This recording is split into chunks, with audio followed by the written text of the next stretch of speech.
Hey there guys, Tyler Slicks, aka the Gaming Guy TGG, or should I say, hey you TGG Army. Yes, we have finally hit 50 subscribers on the channel.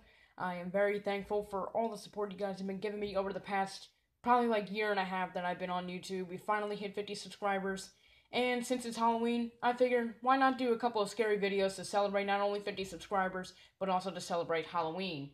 By the way, kids, if you're going out trick-or-treating, there are a lot of crazies out there, including killer clowns, so you and your parents stay safe out there and have fun getting all your candy. But anyway, we're going to go ahead and celebrate Halloween with a couple of videos I'm going to be posting tonight. And the first one is the 10 freakiest creepypastas ever told by Matthew Santoro. It has over 11.2 million views, and that is amazing. So, let's check it out.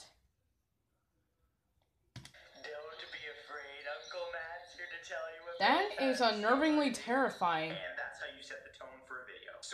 You're gonna have to teach me how to do that, man. That's actually a pretty cool effect. A creepypasta is an urban legend or scary story that circulates around the internet. It's essentially like a scary campfire story. Yeah, thank you, Sherlock. And just like traditional urban legends, most people write these off as ghost stories, simply the product of a creative mind.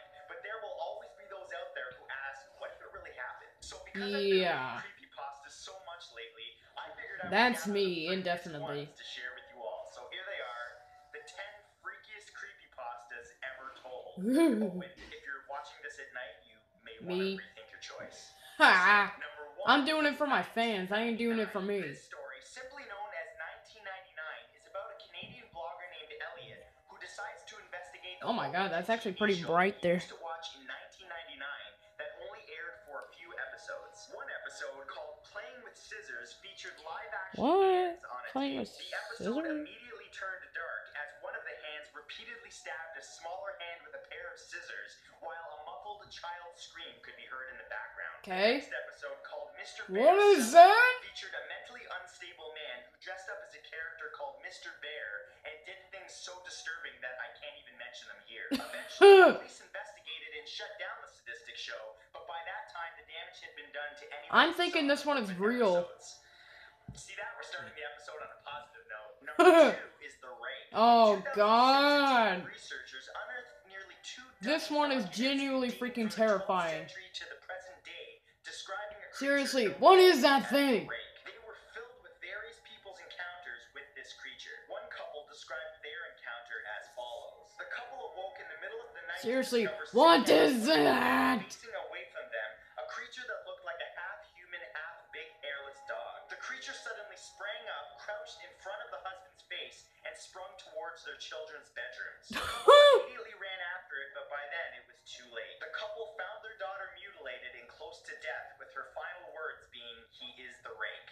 Remember that one when you go to bed tonight. Shut up! 3 is where the bad kids go. A photographer decided to research an old children's show that he used to watch as a child in wartime Lebanon. The half-hour show relied on graphic imagery and scare tactics to keep kids from misbehaving. The closing scene of every episode featured a slow zoom towards an old rusted iron door, and as it got closer, screams could be heard coming from the other side as the text, "That's where the bad kids go," popped up in Arabic. The photographer was able to find the studio where the old show was filmed, and despite being abandoned for a long time, was actually able to find the famous old rusted door. Just getting my knuckles ready in case anything tries to sneak up behind me. Upon entering the door, he discovered an empty room covered in blood, feces, and bones, with a caged microphone hanging in the middle of the room.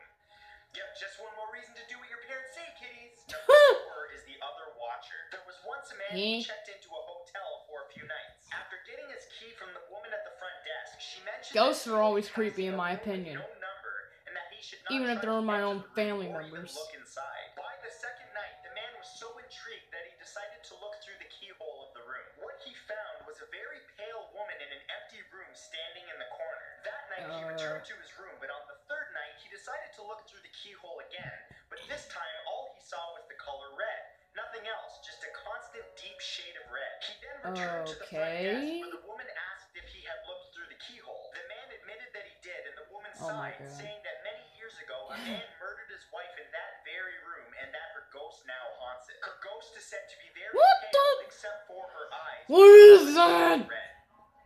Yeah. Number 5 is the SCP Foundation. The Secure, Contain, and Protect Foundation first appeared in 2007 and is made up of numerous doctors, researchers, and agents. Their goal is to understand and catalog abnormal creatures and objects known as SCPs. The SCP website describes the discovery of many disturbing creatures, including one creature known as the SCP-173, or the Sculpture. It's a statue-like creature that has short limbs that must be constantly observed, or it will immediately looks like an alien. Breaking its neck as soon as eye contact is broken. Several articles and videos on the internet about the SCP and its creatures, including the Sculpture, but you should only check them out if you're constipated, because you gonna crap your pants. Number 6 is Jeff. Oh my god. Jeff was a little boy that moved into a new Oh home my with his god. family. One day, Now let me interrupt for a second in saying Jeff the Killer is one of the freakiest creepypastas I have ever heard. He'll tell you in a minute, but in my opinion, yeah, it's pretty freaking creepy. If you guys don't remember, there was this site called agor.io or agorio or agor.io or whatever you want to call it.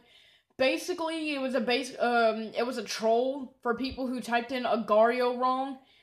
See, a lot of people were typing in Agario when playing online, but sometimes they make a mistake and type O instead of A, which is kind of weird because the O button is far, far away from the A button on a regular keyboard.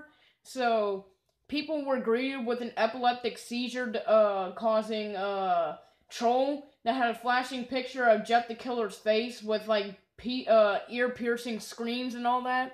But anyway, not too long after, they took the website down and the site's user was sued because it caused, one woman said it caused her son to have an epileptic seizure, so yeah.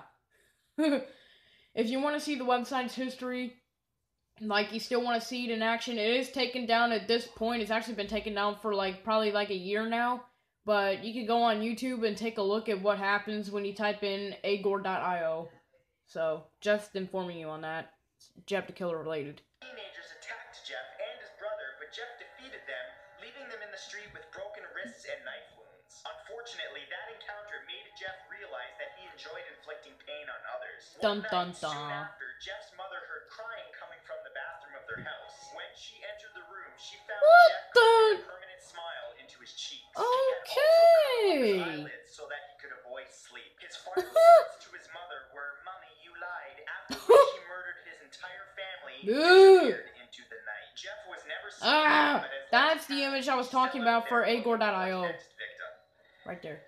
You may want to look behind you. Shut up! Number 7 is Wake Up. I freaking look behind me too, dude. Some victims of torture during the act would retreat into a fantasy world from which they could not wake up. In this I was wondering if my poster GTA San Andreas in the back is going to turn into a poster of Jeff the Killer. The only way that they realized that they needed to wake up was a note that they found in their fantasy world. It would tell them about their condition and tell them to wake up. Even then, it would often take months until they were ready to discard their fantasy world and wake up.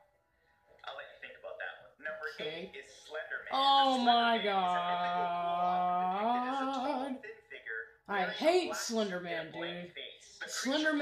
The Slender Man games are freaking off the hook, and the Slender Man jump scares have just gotten famous over the years. For killing children almost exclusively, and if you ever see him, it's already too late. It's rumored I see him, I'm gonna freaking start throwing grenades at him. But then again, he can't teleport, so there's that one. Slender, the 8 pages. Feel free to play it at night with the lights off because a Slendy reaction video is always priceless. Oh. You guys see that? See him making him look back. Number 9 is Robert the Doll. Robert the Doll is a real doll that many say is cursed. That dog is creepier than the doll, but in the late 1800s by a servant working in his family's home. The doll, which he named after himself, took on a life of its own and terrorized his family. Disturbingly, Robert kept the doll to this is sort of reminding me of the Chucky movies here. The doll now resides in the Fort East Martello Museum in Key West, Florida. As rumor has it, visitors must ask Robert politely if they want to take his photo. If they take his photo without permission or mock him in any way, Robert is said to lay a curse on that person. And I have no idea how far this doll's reach is, so I'm just going to say I respect this doll and he is awesome. Same.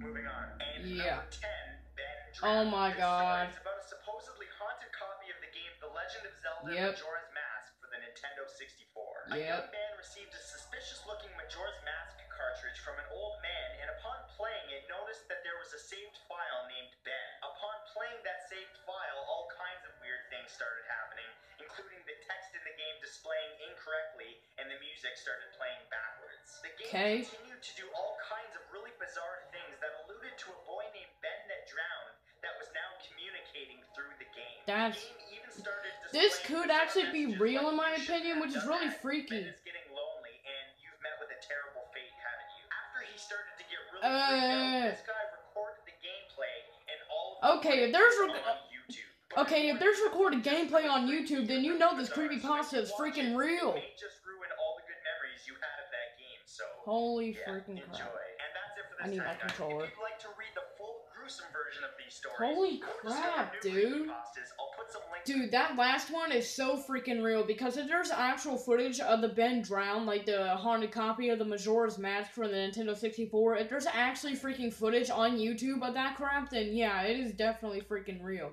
But, anyway, guys, apparently there's a part 2 to this, so, apparently in the next episode, we are going to go ahead and take a look at part 2 of the 10 freakiest creepypastas ever told. But anyway, guys, this is Tower Sucks, aka the Gaming Guy TWG, and in case you're not going to check out any of the other videos, then happy Halloween, have fun trick-or-treating out there to the kids, and watch out for the crazies, because there's a ton of them out there, including killer clowns. Not to freak anybody out, but still. Peace. TWG Army.